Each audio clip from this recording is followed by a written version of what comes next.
I had a man message me, a man emailed me saying that he was going to kill himself. I get about 10,000 emails a week.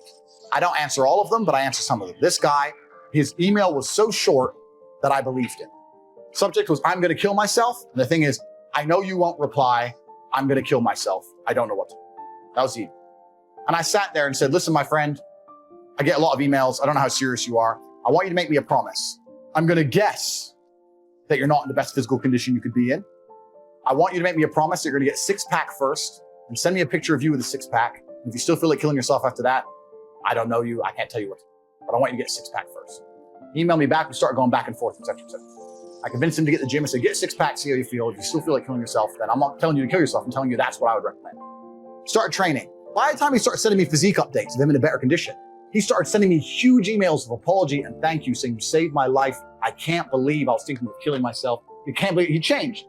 If that man would have emailed Logan Paul, you think he answers a single mail? All these media figures, all these people who are good for the system, who are dancing on the devil and sitting here talking about dangerous rhetoric, you think they'd answer an email? They would have left that man to die. And even if they would reply to him, what advice would they give?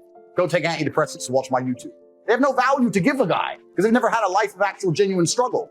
I'm out here genuinely saving lives, genuinely saying to men, the world you now live in is so competitive that if you're not a competitive male, you're going to be perma-depressed.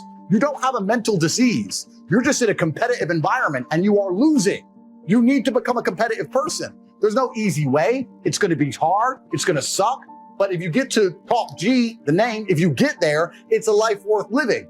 That's what I'm saying. And then millions of young men are going, wow, he's showing that you can be born from nothing, worst town in England, be stabbed, come from nothing, and survive and end up with a multi-millionaire.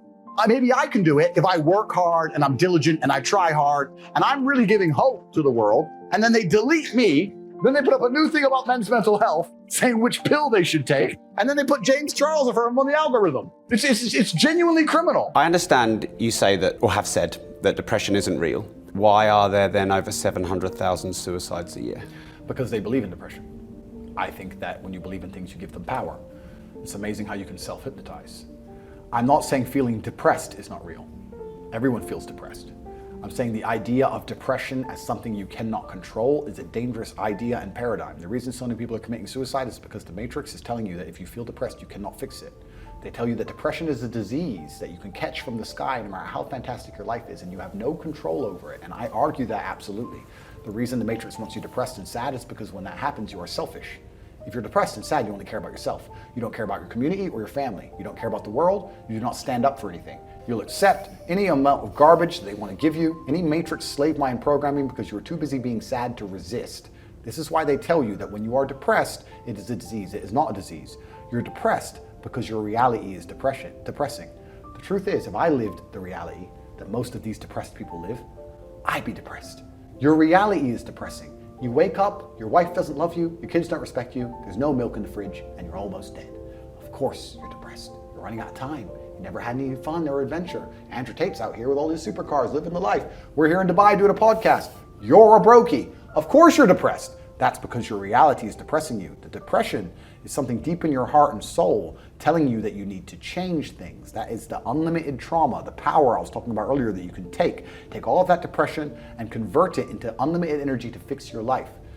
Energy cannot be destroyed, it can only be converted. Take the depression and turn it into motivation. And all of a sudden, you'll see how fantastic your life is. A guy emailed me saying he was depressed, he was going to kill himself. And I said, listen, before you do that, get a six-pack. He said, what are you talking about? You're fat, get a six-pack. If you still feel like killing yourself, good luck. By the time he sent me pictures of a six-pack, it was long emails thanking me how I saved his life. His reality was depressing. Of course you feel depressed if your reality is depressing. If your reality is fantastic, you won't feel depressed. I guarantee there's a whole bunch of people you can give $1 million to and the depression will disappear.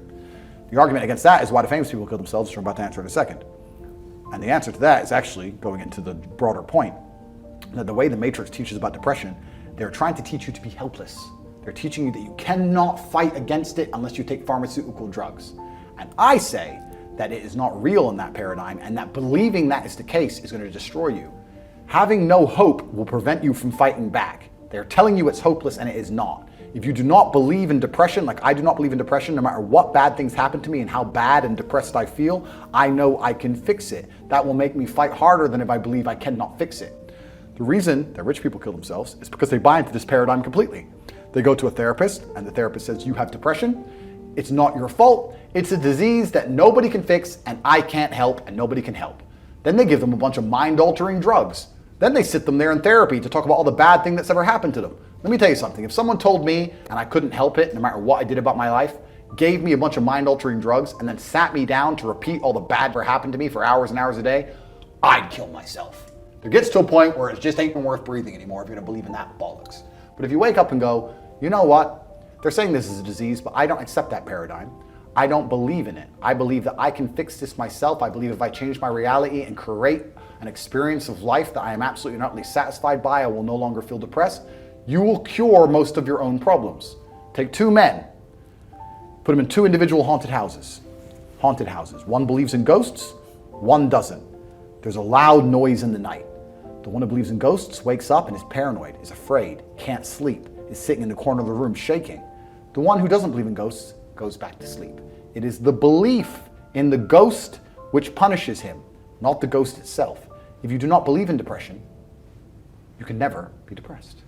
That's why I don't believe in it. I've adopted a mental model that makes me ultimately and utterly competitive in all realms of human endeavor. And if by me not believing in depression, I am better at fighting the idea of being depressed, if I am better at making myself feel happier, if I am better at regulating my emotions by not believing in an idea, then I'll continue to stay wrong. I do not believe in things that take power away from me. I believe in things that make me more powerful. I will not sit here and start believing in ideas that are going to reduce my competence. Absolutely or utterly not. What scientist, doctor, who you put in front of me and try and convince me I am wrong? I don't believe in it because I am more competitive in this realm. And for the people who believe, if you and I go through the same terrible experiences, the same level of heartbreak and trauma, I guarantee your belief will destroy you when mine won't. And why would you believe in an idea that is against you? Why would you let your own mind become your enemy? Don't people understand that the entire world, the entire matrix is against you? If you can't control your own mind, what chance do you have? Every single ounce of my body is on my side. My mind is my ally, all the way down to my feet, my fingers. Every single part of me is absolutely and utterly on the same team. We are a united front against the enemies of freedom. How can I have my own mind betray me and tell me that I can't do something? If I decide I'm not going to die, I am not going to die. My own mind will not betray me. Perhaps I'm wrong, but I believe that I stand a better chance of survival if I believe I will survive, as opposed to thinking I will certainly die. People underestimate the power of the mind. I do not believe in anything that takes power away from me, and another thing I do not do is adopt the thinking of people who are sad. When I say this, depressed people send me long emails trying to convince me I am wrong. Why would I want to think like you when you don't want to live and I'm perfectly fine? Adopting the thinking of somebody who doesn't want to live anymore is a ridiculous thing a functioning adult can do.